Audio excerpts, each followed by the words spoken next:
মহানগৰীৰ সমীপতে বিকশিত অসমৰ ফুপুলা স্বৰূপ বিধ্বস্ত পথেৰে ৰোগীক চিকিৎসালয় নিব লাগে ঠেলা গৰু গাড়ীত দেশ স্বাধীন হোৱাৰ ৭৫টা বছৰ অতিক্ৰম কৰিলে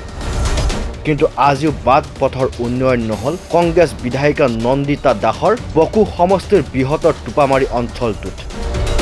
বাট পথৰ সমস্যাৰ বাবে যেন আজিও অঞ্চলটোৰ ৰাইজে ৰোগী কঢ়িয়াবলৈ ব্যৱহাৰ কৰিব লগা হৈছে ঠেলা ঘোঁৰাগাড়ী কিংবা হাঙি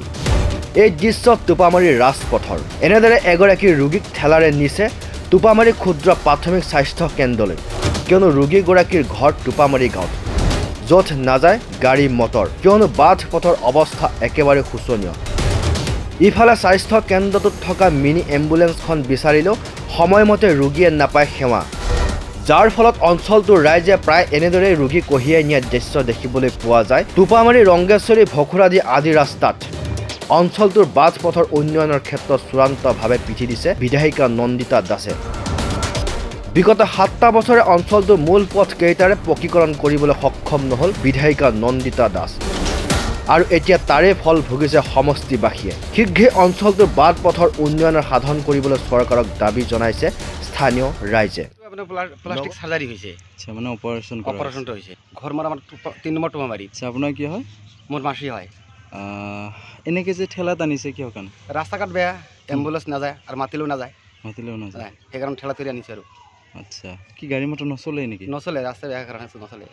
এম্বুলেন্সত ফোন কৰিলে যায় না যায় এনেকুৱা অৱস্থা আচ্ছা প্ৰায় এনেকৈ আনো আচ্ছা কি এই অঞ্চলৰ ৰাস্তাঘাট কি অধিকাংশ ৰাস্তাঘাটে বেয়া নেকি অধিকাংশ বেয়া খুব বেয়া বেয়া কিহৰ কাৰণে কাম নকৰে এম এল এ কাম নকৰে আচ্ছা সেইকাৰণে ৰাস্তাটো বেয়া হৈছে আৰু ৮ বছৰ পাৰ হ'ল এম এল এ নন্দিতা বাইদেউ আজিলৈকে কাম নকৰে ৰাস্তা ঘাটৰ উন্নয়ন যিমানখিনি হ'ব লাগিছিল হৈছে হোৱা নাই একো হোৱা নাই আচ্ছা আমি ঠেলেৰে আনো কিবা হাঙিৰেও আনে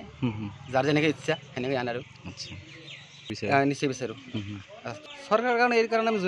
অৰিহণা যোগাইছোঁ কাৰণ বস্তুটো ভাল কৰিব লাগে ৰাস্তাটো ভাল কৰিব লাগে জনসাধাৰণ ভাল হ'ব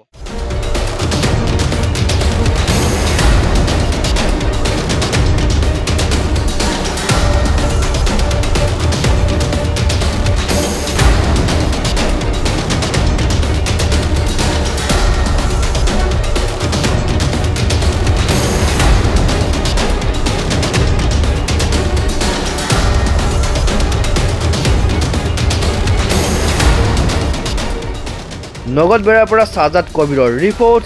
মাই নিউজ এনি